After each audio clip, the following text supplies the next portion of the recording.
Welcome to POMpod, the Peace of Mind podcast, brought to you by Gasper Law in Texas. I'm Travis Gasper, and each week we break down estate planning topics in a way that's clear, practical, and focused on real life, not legal jargon. Today, we're talking about beneficiaries, specifically beneficiary designations, and the simple mistakes I see all the time that can cause confusion, conflict, or unintended outcomes. And I want to say this up front. Most beneficiary issues don't happen because people are careless. They happen because beneficiary designations are easy to set up and easy to forget about. So today's goal is simple. I want you to understand what beneficiary designations actually do, how they interact or don't with your will or trust, and when it's time to review or update them. This episode is especially helpful if you have life insurance, retirement accounts, or accounts you set up years ago and haven't looked at since. Let's start with the basics. A beneficiary designation is simply a legal instruction that tells a financial institution who should receive an asset when you die. Common examples include life insurance policies, retirement accounts like 401ks and IRAs, and sometimes bank or investment accounts.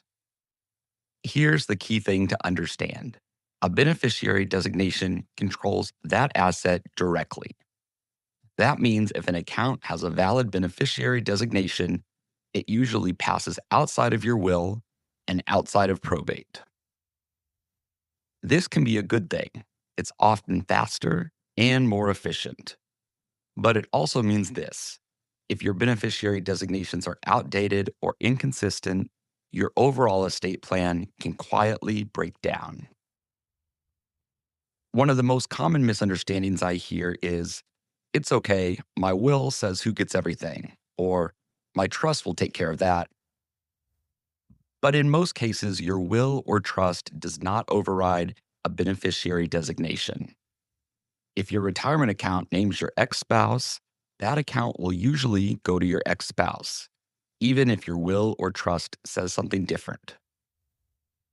If your life insurance names a parent you no longer want involved, that designation still controls unless it's updated.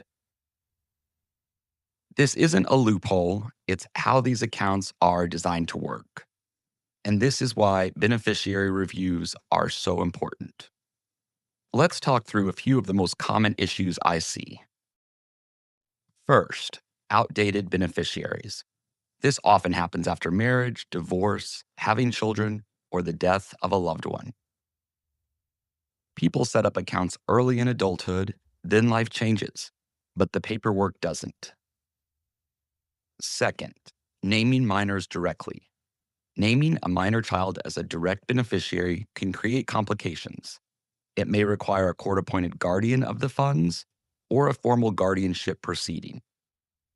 There are usually better ways to structure this.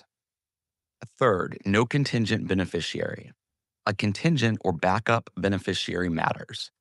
If your primary beneficiary dies before you and no contingent is named, the asset may end up back in your estate and subject to probate.